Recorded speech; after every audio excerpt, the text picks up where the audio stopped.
الحمدللہ میں اس وقت اس مبارک اور متبرک مقام پر موجود ہوں جس مقام سے رسول اللہ صلی اللہ تعالیٰ علیہ وسلم کعبۃ المشرفہ میں انٹر ہوا کرتے تھے، داخل ہوا کرتے تھے، یعنی کعبہ کو شرف عطا فرمایا کرتے تھے۔ یہ گیٹ نمبر 14 ہے صفا سے جب آپ مروہ کی طرف آتے ہیں تو یہ 14 نمبر دروازہ یاد رکھیں۔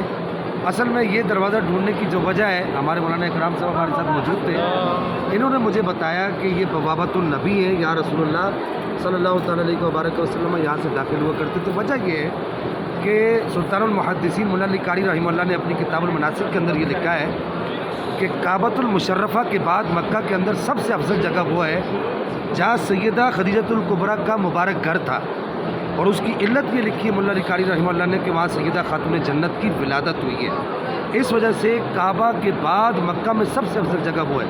تو تلاش بسیار کے بعد ہم بڑا ڈھونڈتے رہے، ہمیں وہ مبارک اور متبرک جگہ نہیں ملی۔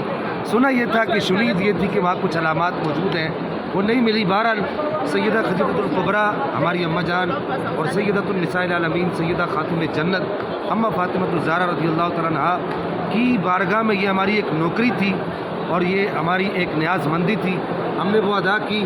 کل بروز قیامت اللہ کی بارگاہ سے امید ہے کہ ہم اللہ کی بارگاہ میں اپنی اس تلاش اور جستجو کو پیش کر کے اپنی بخشش کا ذریعہ ضرور بنائیں گے۔